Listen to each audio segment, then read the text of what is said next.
नमस्कार दोस्तों, स्वागत है आपका डिलही IAS सीतापुर के ऑनलाइन प्रोग्राम में। तो हम जो डायरेक्ट एंड इनडायरेक्ट नरेशन देख रहे थे उसमें आज जो है अंतिम क्लास है। इसके बाद आपको नहीं पढ़ना पड़ेगा, बस उसका रिवीजन करते रहिए आप लोग। और अब जो है आने वाले समय में कोचिंग संस्थान और स्कूल खुलने की संभावनाएं प्रबल हो रही हैं, तो थोड़ा सा एक्टिव बने रहिए ताकि मेहनत करना थोड़ा आसान बना रहे। अब देखिए अंतिम भाग क्या है, एक्सक्लेमेटरी टाइप सेंटेंसेस थे। एक्सक्लेमेटरी टाइप सेंटेंसेस थे। इस सेंटेंस में अगर पहली ही क्लास देखेंगे तो आपको पता चलेगा कि सेंटेंस के 2 पार्ट होते हैं। तो कभी जोड़ने का काम टू से हो रहा था, कभी दैट से हो रहा था, ऐसे रूल्स देख रहे थे। तो इसमें क्या है, जो रिपोर्टिंग वर्ब है पहले वाला, he said to, they said to, Mohan said to, reporting verb वाला जो भाग है, इसके बाद में दूसरा का है रिपोर्टेड वाला स्पीच का भाग है। यानी एक जो कथन है लास्ट में जो है दूसरा पार्ट कथन, तो उसके भाव के अनुसार अब हम देखेंगे, क्या देखेंगे, जैसे सारो आता है, सरप्राइज, सारो, इस जॉय, इस प्रकार के शब्द आपको रिपोर्टिंग वर्ब में यूज करने पड़ेंगे भाव के आधार पर। जैसे देखिए कहता है, पढ़ के बता दे रहा हूं आपको, ऐसे वाक्यों में हृदय की भावनाएं, ऐसे वाक्यों में जो रिपोर्टेड स्पीच वाला सेंटेंस सेकंड पार्ट है उसमें हृदय की भावनाएं, जैसे हर्ष जिसको बोलते हैं जॉय, सारो जैसे हर्ष जिसको बोलते हैं जॉय, जैसे दुख वाली बात आती है तो उसको बोलते हैं सारो, और आश्चर्य की बात ऐसी होती है जिसको हम लोग कहते हैं सरप्राइज। क्या बोलते हैं? सरप्राइज बोलते हैं। ये सरप्राइज लिखा है। अनुमोदन करना होता है तो अप्रूवल जैसा शब्द आता है, आदि प्रकट होते हैं। इन वाक्यों के अंत में विस्मय सूचक जो एक्सक्लेमेशन मार्क होता है वो आपको लगा हुआ मिल जाएगा। एक्सक्लेमेशन मार्क तो आप जानते ही होंगे, इस तरह से यहाँ पे बिंदी लगा देते हैं नीचे, तो वो आपको लगा हुआ मिल जाएगा। तो बिंदी डंडे के साथ नीचे बिंदी, इसे कहते हैं विस्मय सूचक, और इसको इंग्लिश में कहते हैं एक्सक्लेमेटरी मार्क्स। तो ये है कि इसके मार्क जो लगा होगा तो आप जानेंगे कि एक्सक्लेमेटरी सेंटेंसेस है। इसमें सारो है, जॉय है, अप्रूवल है, इस प्रकार के शब्दों का प्रयोग आपको करना होगा। फिर देखिए जैसे इनका एग्जाम्पल हम देखें, जैसे लिखा हुआ how very cold the night is, तो कितनी ठंडी रात है, ये इस प्रकार से बात करी गई है। तो इसमें देखो एक्सक्लेमेशन मार्क जो लगा है ये यहाँ पर लगा हुआ है, ठीक।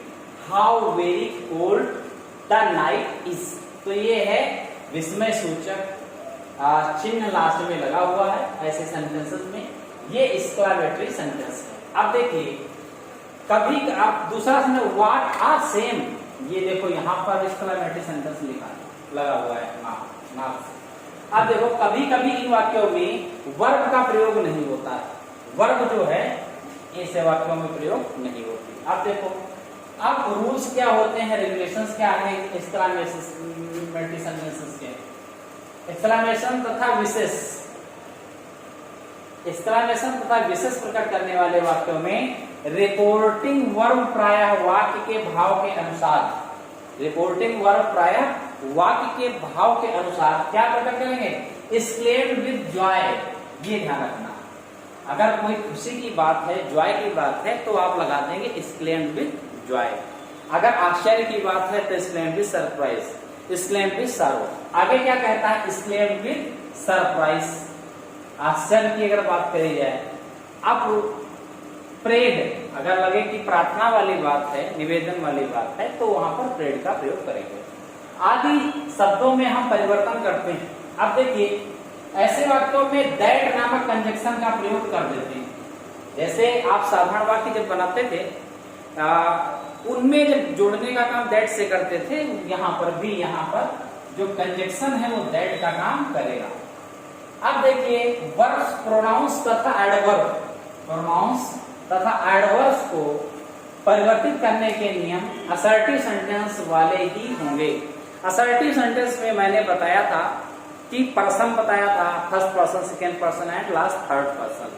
फर्स्ट पर्सन रिपोर्टिंग वर्ब के सब्जेक्ट के आधार पर बदलते हैं, सेकेंड पर्सन यू होता है, फर्स्ट पर्सन आई भी होता है, यू को बदलते हैं रिपोर्टिंग वर्ब के ऑब्जेक्ट के आधार पर। इसके बाद में आपको हमने बताया था ही, सी, इट, दे, इस प्रकार से थर्ड पर्सन नो चेंज। और एक बात थी जो यहाँ पर प्रयोग होगी वो है कि जो टेंस होंगे, टेंस के आधार पर यहाँ परिवर्तन आपको देखने को मिलेगा। सिर्फ exclaimed with sorrow, exclaimed with surprise, exclaimed with pride लगा दीजिएगा और क्या नाम जॉय लगा दीजिए, ये लगाइएगा शब्द। और इसके बाद में टेंस तो बदले जाएंगे, पूरे प्रेजेंट के पूरे पास्ट में, पास्ट के पास्ट इंडेफिनिट, पास्ट परफेक्ट में past continuous, past perfect continuous tense में, फ्यूचर में विल का, वुड, शैल का, शुड, ऐसा सब बताया था। अब ये सारे हो गए सामान्य रूल, ऐसे रूल है एक्सक्लेमेटरी। ये अंतिम भाग है, 12 वाला जो पार्ट है वो अंतिम भाग नहीं है, ये अंतिम भाग है। ये मैंने कोशिश किया है पूरा कंप्लीट कराने की। अब देखिए इसके बाद आपको ये डायरेक्ट इनडायरेक्ट का कहानी खत्म हो गया। अब आते हैं डायरेक्ट, हम आते हैं एग्जाम्पल देखते हैं। एग्जाम्पल देखिएगा, ही सेड एलॉस आई एम रेउंड, उसने कहा, उसे क्या है एलॉस, उसने रियूंड मीन्स वो बर्बाद हो गया, बर्बाद हो गया। तो आपको लग रहा है कि इसमें उसको दुख प्रकट कर रहा है। एलॉस मतलब बर्बाद हो गया है, वो रियूंड हो गया है, एलास ऐसा शब्द बोला और बाद में कहा कि एलास मैं बर्बाद हो गया हूं पूरी तरह से। तो बर्बाद हुआ कोई व्यक्ति तो खुश नहीं होगा ना, क्या होगा, उसे दुख होगा। तो दुख होगा तो यहाँ क्या लगाओगे, यहाँ लगाओगे एक्सक्लेम्ड विद सारो, क्या लगाओगे एक्सक्लेम्ड विद सारो। तो ही एक्सक्लेम्ड विद सारो हो गया, ही एक्सक्लेम्ड विद सारो। और जोड़ने का काम कंजक्शन क्या करेगा भाई, दैट, दैट से आपने जोड़ा। फिर पर्सन जो होते हैं, पर्सन, पर्सन उसी तरह से फर्स्ट पर्सन, फर्स्ट के बाद सेकेंड पर्सन, सेकेंड के बाद थर्ड पर्सन, इनके सबके रूल चेंज वैसे होंगे। तो ही आ गया, आई को रिपोर्टिंग वर्ब के सब्जेक्ट के आधार पर, ही के आधार पर, ही के आधार पर क्या है, ये फर्स्ट पर्सन है, फर्स्ट पर्सन है, इसलिए रिपोर्टिंग वर्ब का सब्जेक्ट ही है, यहां पर ही आ गया। अब आई एम आया है तो आई एम को बदलते हैं वाज से, क्योंकि प्रेजेंट को पास्ट में बदलते हैं। तो आप बहुत बढ़िया समझ में आ गया होगा कि ही सेड एलास, उसने कहा आई एम रूइंड, मैं पूरी तरह से बर्बाद हो गया हूं। तो एक्सक्लेम्ड विद सरो दैट ही वाज रूइंड।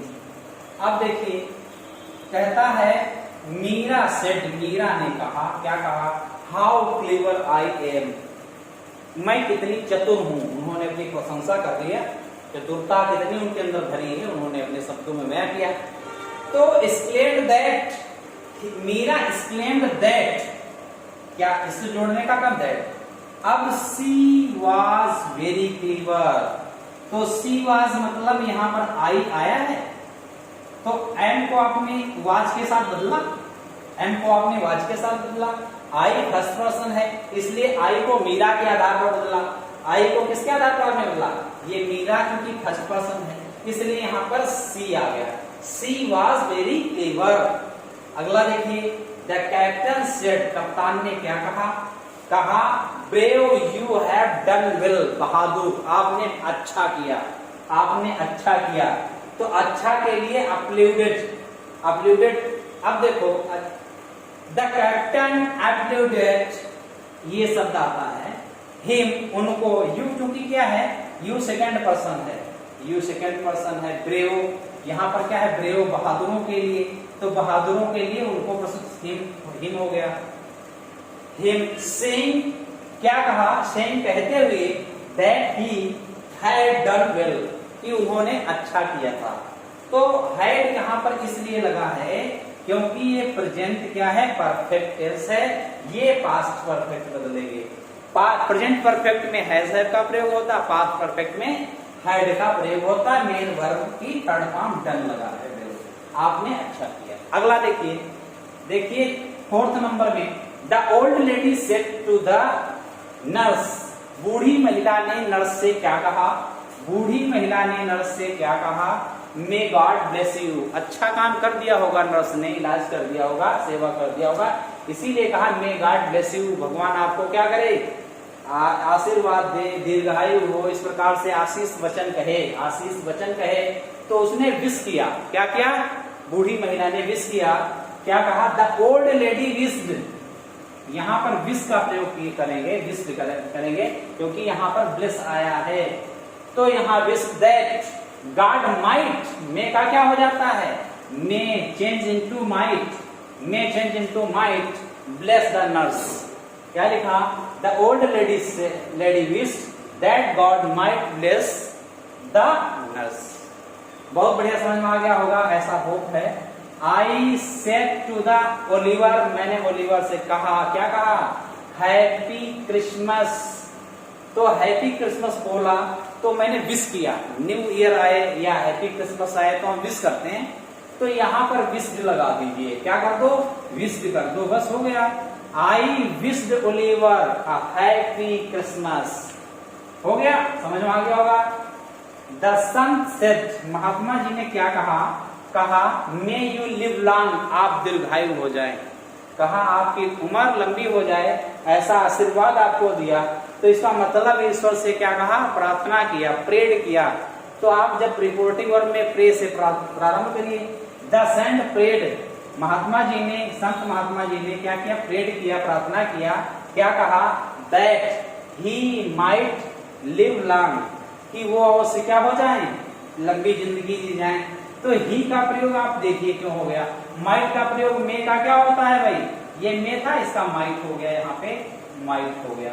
अब यू है सेकेंड पर्सन, यू क्या है, सेकेंड पर्सन है, तो सेकेंड पर्सन रिपोर्टिंग वर्ब के ऑब्जेक्ट के आधार पर कुछ भी मान लिया हमने, ही कर दिया किसी को, अब ही हो गया, तो ही माइट लिव लॉन्ग हो गया।